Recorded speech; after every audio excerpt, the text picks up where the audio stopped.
going to national was like, it was like going back to your family. Here are these people that you like, you don't even necessarily know anyone. I walked in, I knew no one. I was like, I'm old enough to be a lot of these people's dads, and yet they're like, you're a sibling. That's all that counts. That's so cool. It That's is. so cool. Hmm?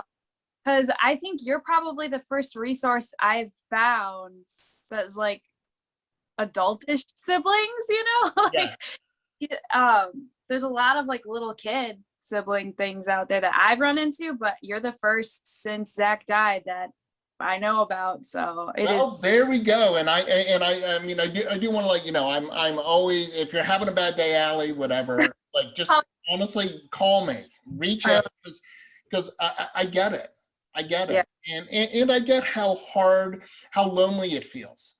I mean, Mm-hmm. that's a big part of what I'm trying to do is raise awareness to say, ask siblings like how they're doing, because I think that the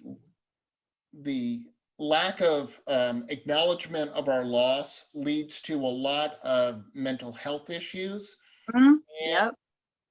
I could never do a study to sort of prove causality, but also self-medication and stuff like that. Because it's horrible to say I had this tremendous loss and no one's saying anything to Right. me about my loss. Everyone's about the parents. And again, I hope I never have to know what it is to lose a child. Right. Exactly. I can't Yeah. imagine what my mom and dad went through and my mom still goes through. However, what my sister and I go through, what you're going through, what your brother and sister go through, and anyone who's lost a sibling is equally as important. And knowing that there are other people who get it is so much better, because I'm sure you've had those days where even your close friends who want to help you, they just don't get it. And when you get to talk to someone who you start to talk and they start to nod and you have that like, you get me and you know what I'm talking about, so I don't have to explain everything. They like fill in the blanks for you. You're like, They oh, do. And then you actually get to talk about the thing that you need to talk about, because there's that shared experience of, yeah, I get that. Be it a anniversary, Mhm. you know, Christmas, whatever, right? Going to some place that you went to with Zach and you haven't been back there, and then you think, oh my gosh, this is going to be hard. And what I like to tell people is, like with Christmas or whatever, oh my God, Christmas is going to be so hard. It doesn't have to be hard. It may be. Zach's birthday may be hard, but it doesn't have to be hard just because it's that day. And frankly, those anticipated days are actually, I think, easier because we can kind of put our armor on and be braced. Yeah, you're like kind of prepared for it not to be It's the same. it's Yeah. more the unexpected things in our week, our days and weeks, Mhm. where a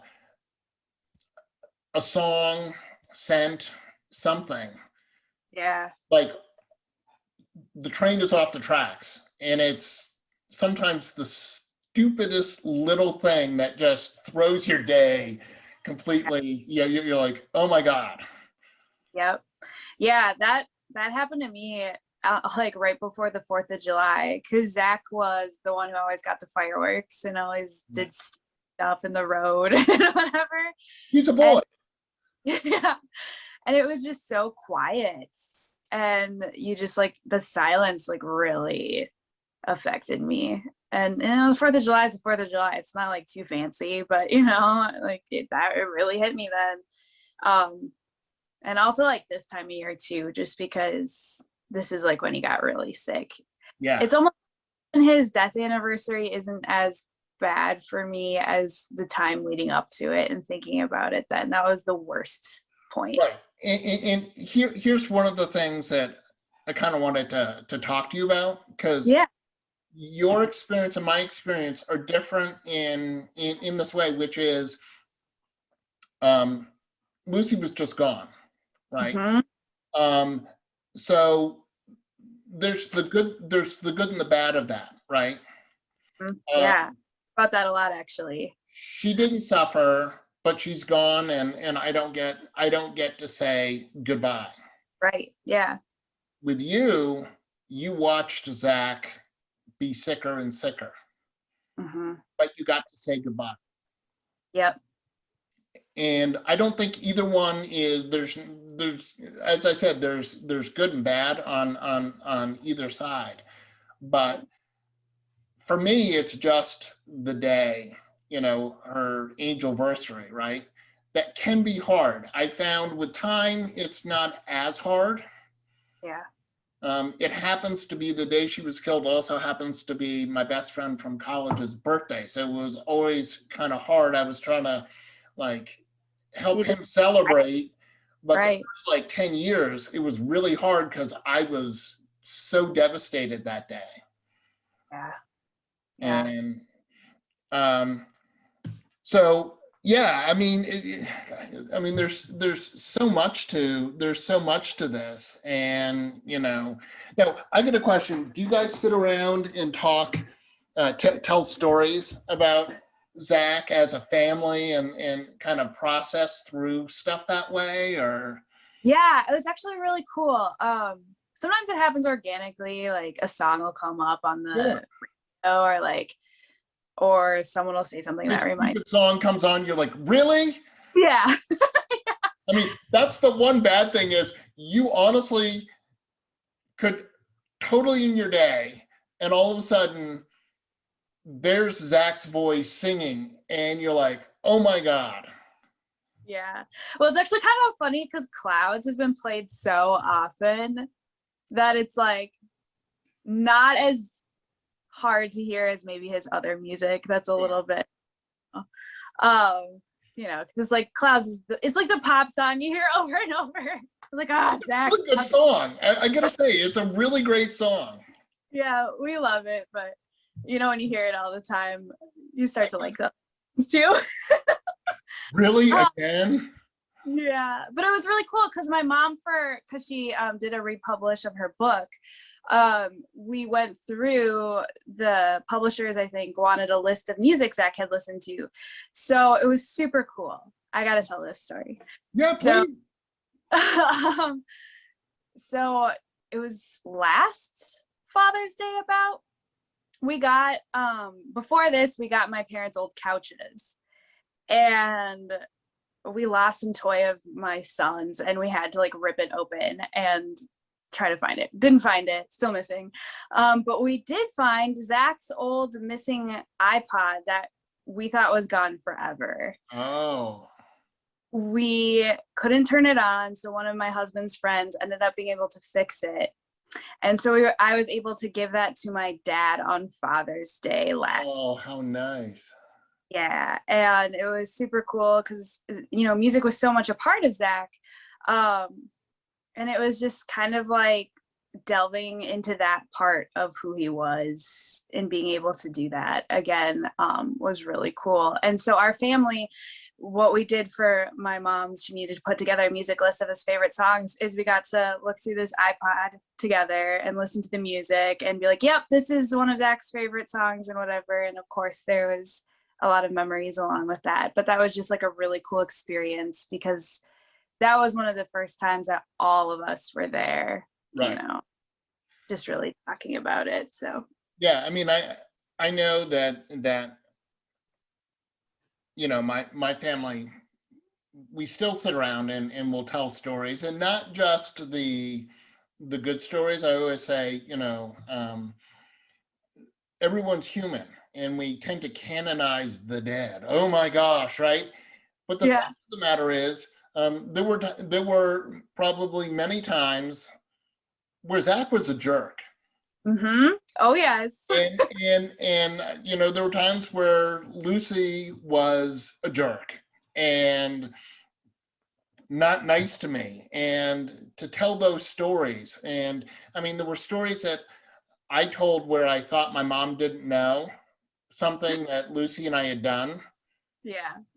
But your mom and my mom seem to be similar, and my mom knew. And her thing that she says to me all the time is, a mother knows. So it doesn't matter where I've been able to travel around the world, and if I'm having a bad day or whatever, and I happen to call my mom and it's not gone well, but I'm trying to put on the, oh yeah, everything's okay, she'll let me slide with that. But when I get back, she goes, yeah, when you called me from Norway, I knew you weren't happy. Yeah. And I'm like, how did you know? And she goes, I just know. And when I was a teenager, like, I'm kind of a huggy person. I'd hug my mom all the time. But there was what she called the money hug, which is when I wanted like $5 or $10 or whatever. And I never know how she knew. She goes, is this a money hug? And I'm like, no. And I'd be all like indignant, that it wasn't a money hug. But hey, if you can give me $5, that'd be great. But then I was like, as I got, as a young adult, I'm like, how did you know the difference? And she Right. goes, again, just the magic of motherhood. I know. In the same way, look, you're a mom, you know your boys, you Yeah. know when something's up. Uh-huh. They Oh, may definitely. try and hide something from you, but like you're like, no. My mom radar tells me there's something up.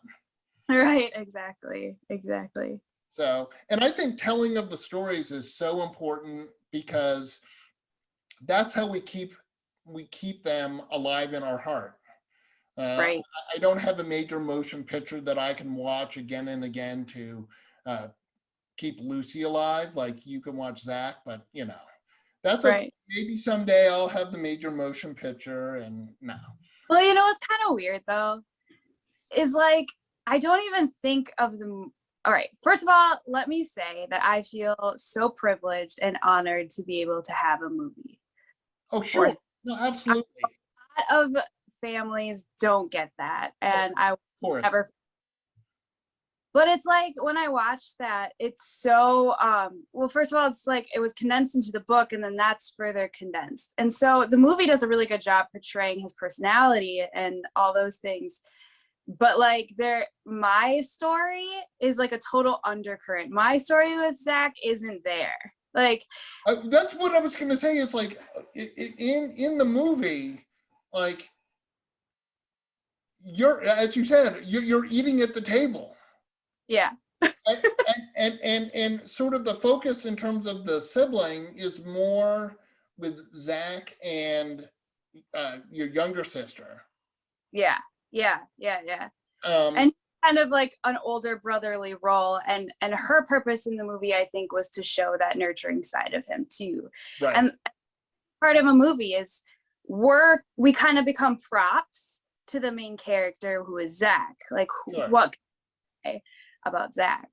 And so I mean that's the thing. So when I watch it, I think, oh, this is like I've only watched it once. Okay. But it wasn't as hard for me to watch as I thought, because I was like, oh yeah, this isn't my story with him anyway. This is his story with Sammy and Amy and a little bit of Grace. So Yeah.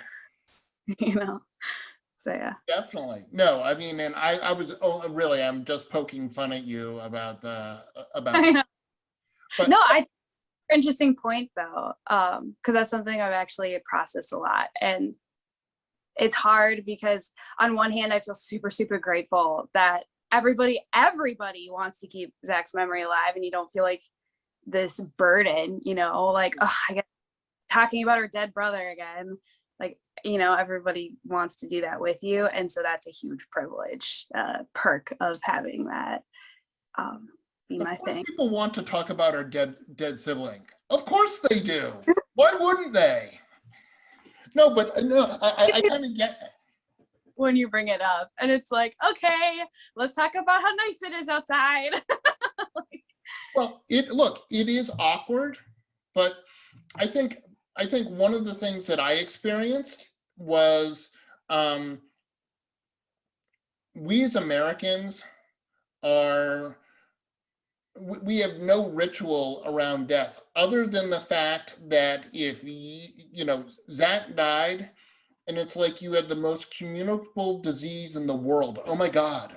Yeah. I always had that. Don't get close. It might rub off. Don't say his name around him And or her. and I had the same thing. I went back to work.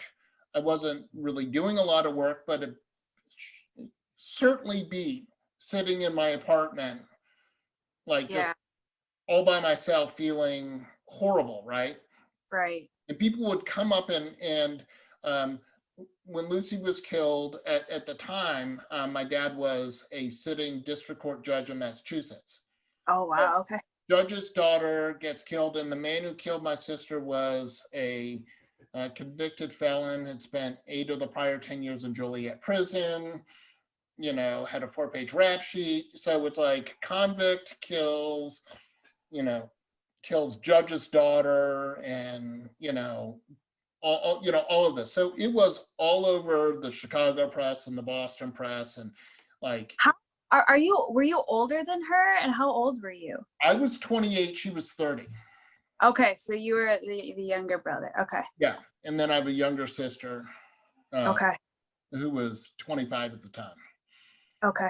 And so everyone knew, and I went back to work, and people came up and they'd sort of stop, and then they'd move on. And I put a sign up outside that said, "It's okay to talk to me." Oh, that's so smart. That's so smart. And then the other thing I wanted to share with you, and please feel free to use this, Alli, and you can tell your brother and sister, which is, there is no miracle sentence that will make it better for me, and I don't have a miracle sentence that will make it better for you. But Right. that's okay, right? Yes. So awesome. Yes. Because that actually brings something, if you don't mind me saying. Please go. You know, at CCRF, we did some work, which Children's Cancer Research Fund, around grief and what to say to somebody and what not to say to somebody who's experiencing grief. And the older I get, I'm like, there is really no right or wrong thing to say. And it's so, I mean, there's really wrong things to say, I guess, but I think it's so dependent on the person. And we can recognize when people are actually trying, you know, and there is an extension of, you know, forgiveness if they totally screw it up that I've learned to give. Cause I'm like, at least you showed up for me, Well, you know? again, I always, until Lucy was killed, I always thought that a receiving line after a funeral was a just inhumane, sadistic thing. Because I'm standing in line, what the heck am I going to say to these people, right? Mm-hmm. I'm only going to make it worse because I'm here acknowledging their loss, right? But I did learn that when I was the one standing there and people were coming through, that the 2.5 hours that I was standing there, it was very cathartic, like in not only me, but my whole family, that all of these people knew and loved Lucy and wanted to come express their loss. And it's a two-sided thing, which is for both sides to have their loss or grief acknowledged. That's why we do it. And I think coming back to acknowledgement, grief acknowledgement is really, really important. And when it doesn't happen, as you sound like you've experienced, and I know I have, it's very lonely. Mm-hmm. And it's hard when you don't feel that you have a community who gets you. Yep. And, you know, again, I'll just shamelessly pimp the Compassionate Friends to, you know, as a great organization, and the sibling group is so strong. It's got great leadership that is there to help people and to give a voice and to give a place for wherever you are on your journey. I'm obviously down the road. I'm you know, the seasoned and wizened, you know, Wise sage. you know, but I really have a passion for helping other people, because I'm like, I understand what that's like. The same way that if you were put in contact with someone whose brother or sister had osteosarcoma, there's probably so much that you could tell them that helps them on their journey and maybe makes their journey just a little